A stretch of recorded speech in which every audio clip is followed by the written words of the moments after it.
A veces te frustras. Si es así, no estás solo ni sola. El profeta Habacuc pasó por lo mismo.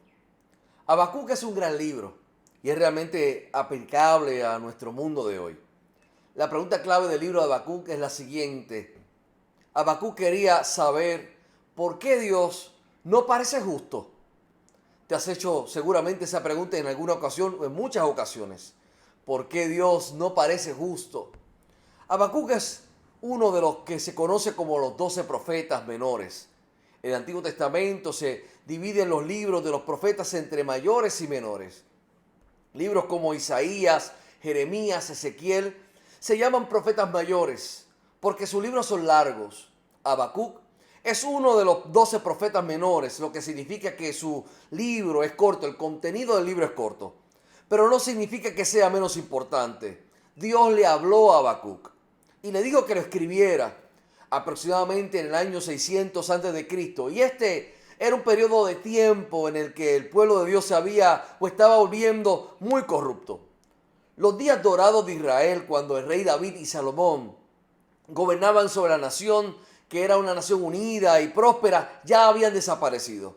La nación se había dividido en dos y sus poderosos vecinos la despreciaban. Pero lo que era peor, había caído en prácticas paganas. Había mucha violencia, corrupción e injusticia. Había mucho mal y la gente estaba ignorando, le daban la espalda a Dios. Se podría decir que el mundo de Habacuc se parecía mucho al mundo en que vivimos hoy. Había muchas personas malas haciendo cosas malas a las personas buenas. Pero incluso las personas buenas no eran tan buenas porque no estaban haciendo mucho para solucionarlo. Habacuc pertenecía a una minoría de los que aún se aferraban a las viejas verdades de la revelación de Dios a Abraham y Moisés. Pero era difícil ser un siervo de Jehová. Donde quiera que miraba el profeta había violencia y corrupción en la iglesia y en el Estado. La justicia y la honestidad se consideraban anticuadas. Habacuc no podía soportarlo más.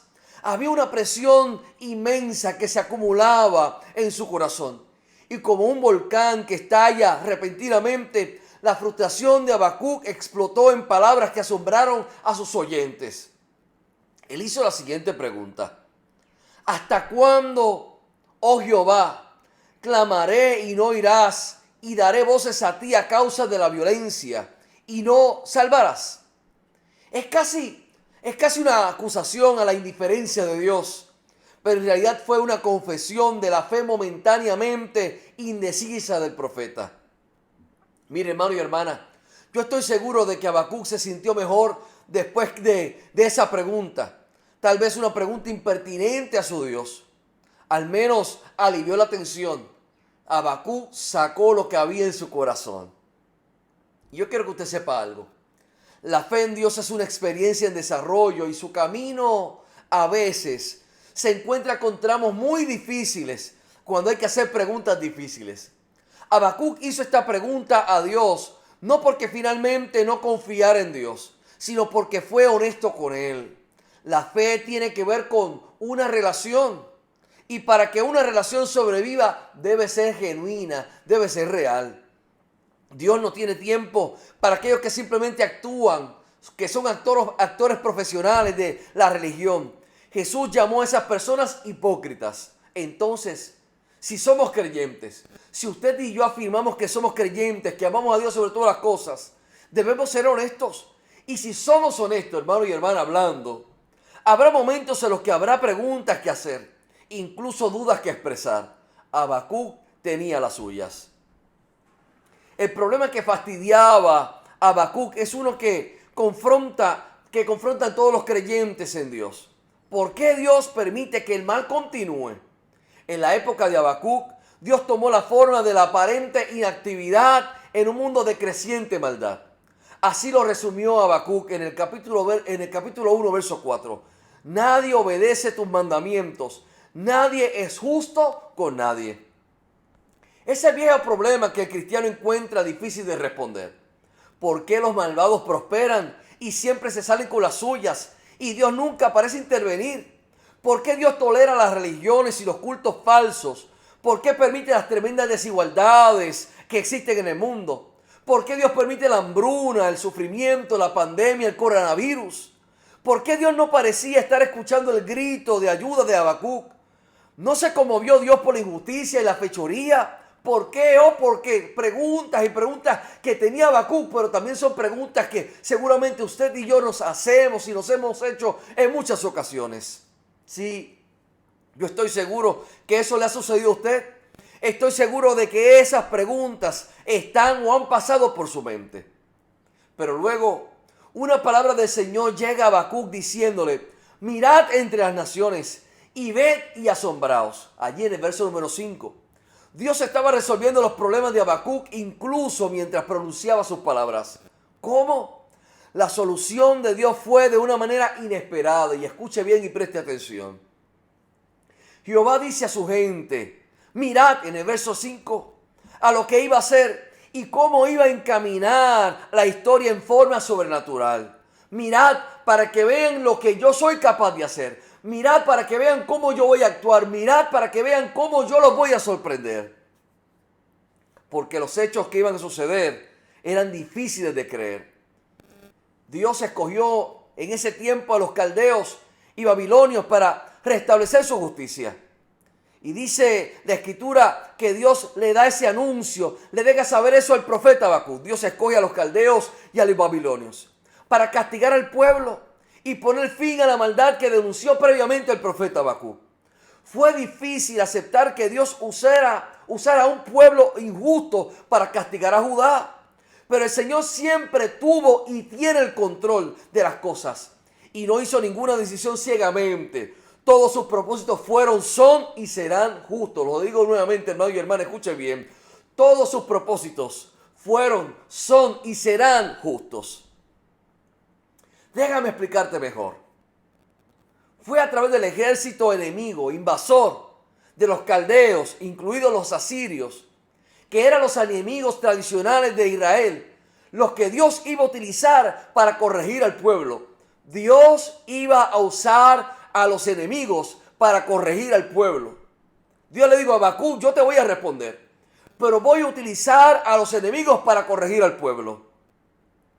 Imagine lo que debe estar pasando por la mente de Habacuc en medio de esa gran noticia. Y yo quiero que usted entienda esto, por favor.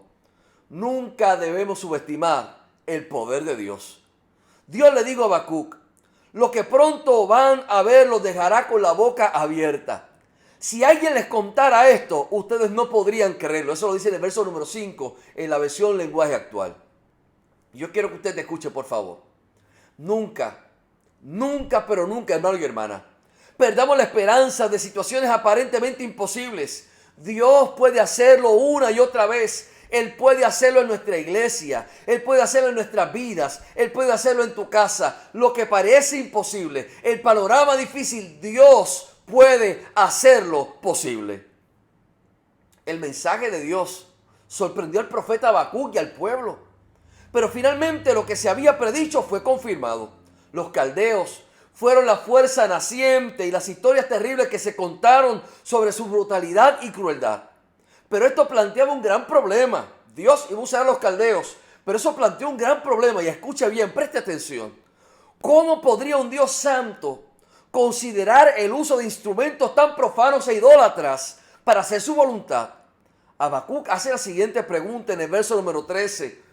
Tú no soportas la maldad, ni aceptas el pecado. No te quedes callado, ni permitas que los malvados maten a quienes somos buenos. Esa es una muy buena afirmación o pregunta. Habacuc miró este problema, pero no lograba ver la luz, no lograba entender cómo y por qué Dios estaba haciendo. Se enfrentó con el hecho de que Dios iba a tomar a esos terribles caldeos, gente completamente peor que su propia nación, y los iba a usar para su propio propósito. Ni el castigo, ni el método utilizado por Dios para corregir a su pueblo contradicen su carácter. Y preste bien atención, por favor. Él sigue siendo justo y santo. Mantuvo su compromiso con ellos por medio de su pacto. Por lo tanto, el juicio tenía propósitos disciplinarios y no de destrucción. Por eso es que en el verso 12 dice: no moriremos. La fidelidad del Señor para socorrer a su pueblo se basó en su carácter, en su persona. no en los méritos de la nación, pues tenían bien ganado su castigo. Habacuc simplemente no podía entenderlo, cómo Dios, el Dios que es santo, va a utilizar a un pueblo pagano para castigar al pueblo de Israel. Habacuc no podía entenderlo, ni reconciliarlo con la santidad de Dios. Esto no me cuadra, cómo Dios va a usar a un pueblo pagano para castigar al pueblo cristiano, al pueblo de Israel. En momentos como este, podemos tomar en serio las palabras de un antiguo himno que dice: Dios se mueve misteriosamente para realizar sus maravillas. Dios se mueve misteriosamente para realizar sus maravillas. Puede que no entendamos sus caminos, pero las personas de fe dirán amén. Habacuc tenía una fe viva en Dios y estaba preparado para la posibilidad de que sus preguntas no fueran respondidas. La pregunta, luego espera y escucha.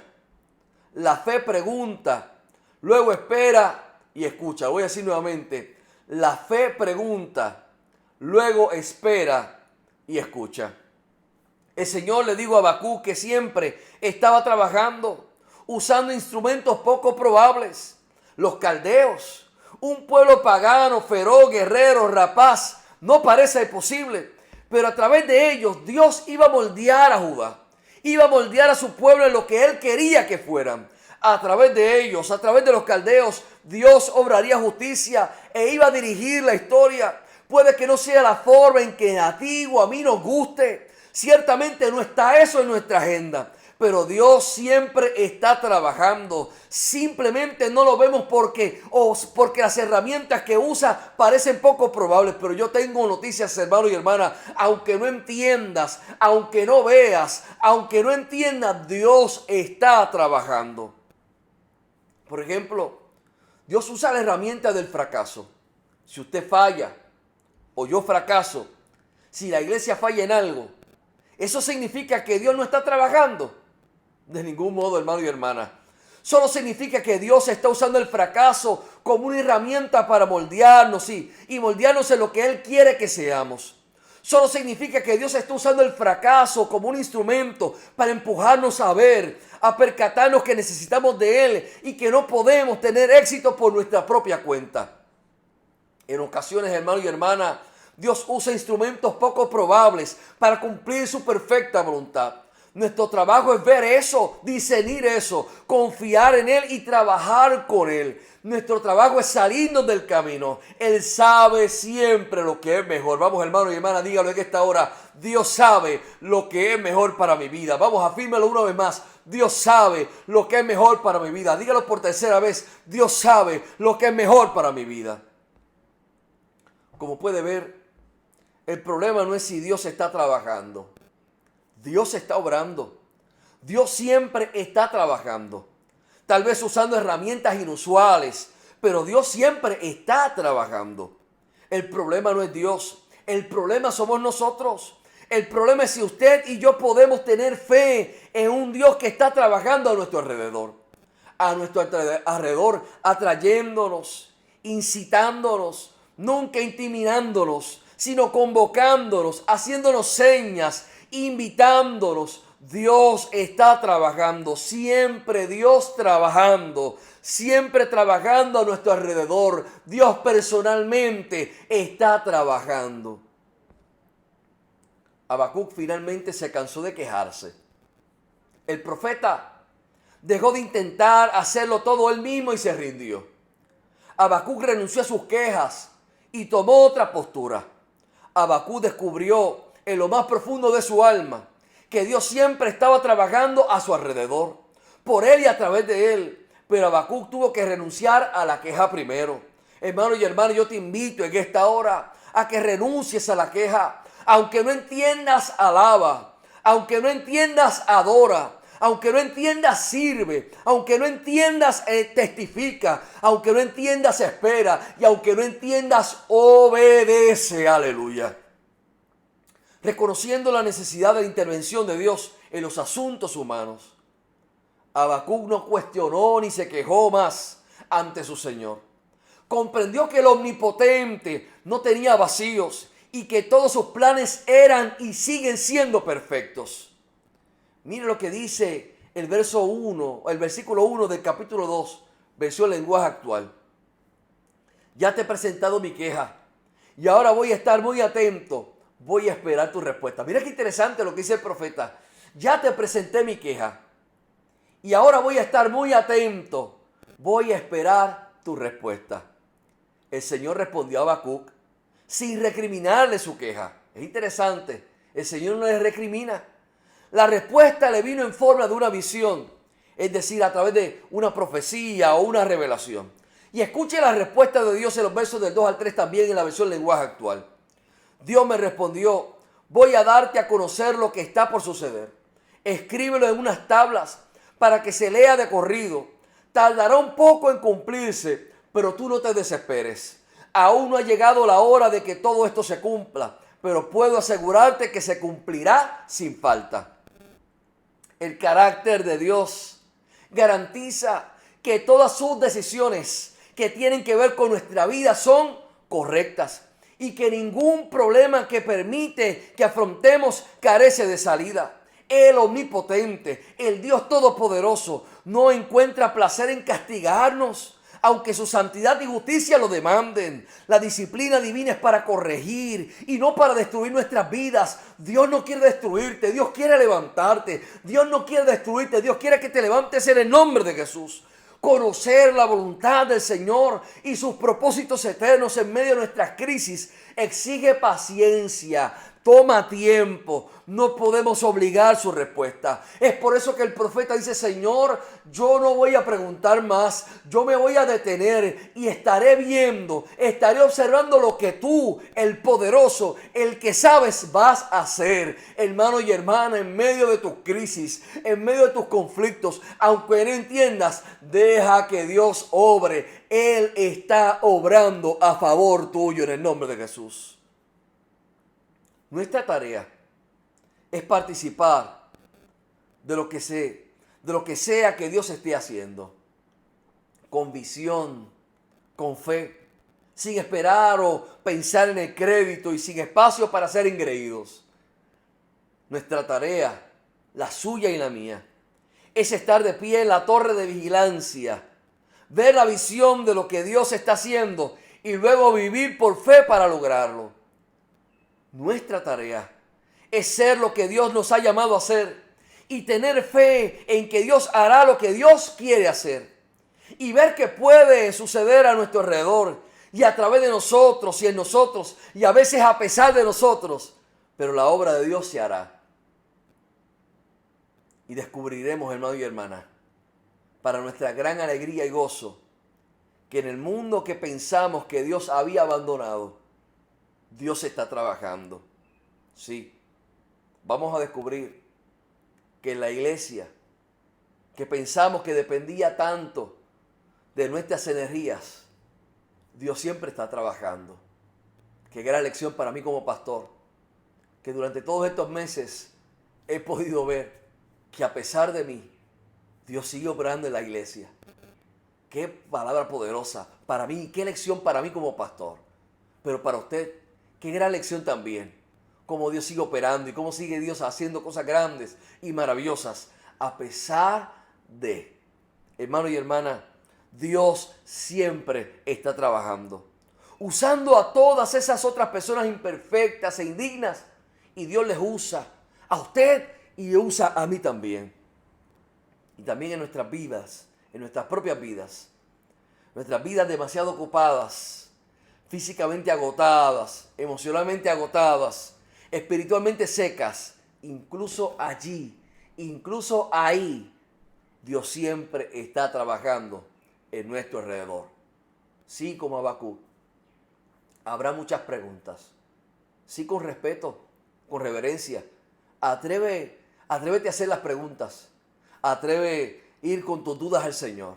Sí, porque una relación de fe tiene que haber transparencia.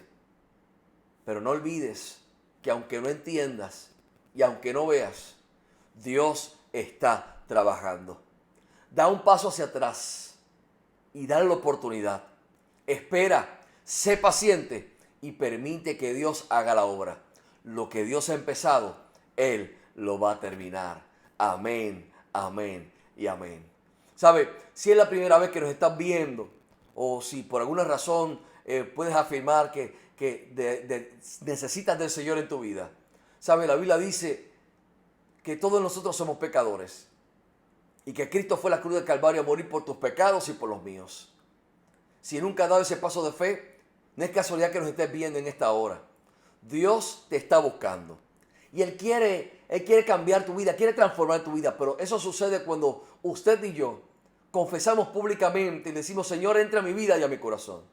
Si nunca has dado ese paso de fe, o que quizá lo hiciste y te alejaste, hoy en día de salvación o de reconciliación. Es la oportunidad que Dios te está brindando hoy, en esta hora, en este momento.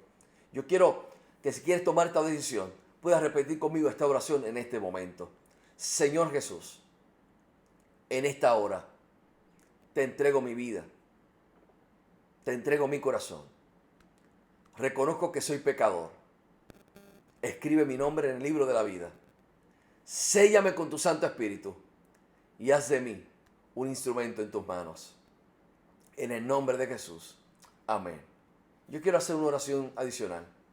Yo quiero orar por la iglesia. Quiero orar por usted. Quiero orar por mí. Queremos orar. Si hay cosas que no entendemos. Y como Habacuc nos preguntamos hasta cuándo. Señor, ¿qué está pasando? Señor, ¿dónde tú estás? Pero en medio de eso queremos orar para poner nuestra confianza, aun cuando pueda ser difícil, en las manos del Señor. Te invito a que ores juntamente conmigo en esta hora. Señor Jesús, ayúdame a confiar en ti. Y aunque no vea, aunque no entienda, Señor, tú sabes lo que es mejor. Ayúdame, Jesús, a esperar y confiar en ti. Ayúdame, Padre, a ver y afirmar que Dios está obrando. Dios está trabajando a favor de los míos, en el nombre de Jesús. Amén. Dios te bendiga y hacia adelante en el Señor.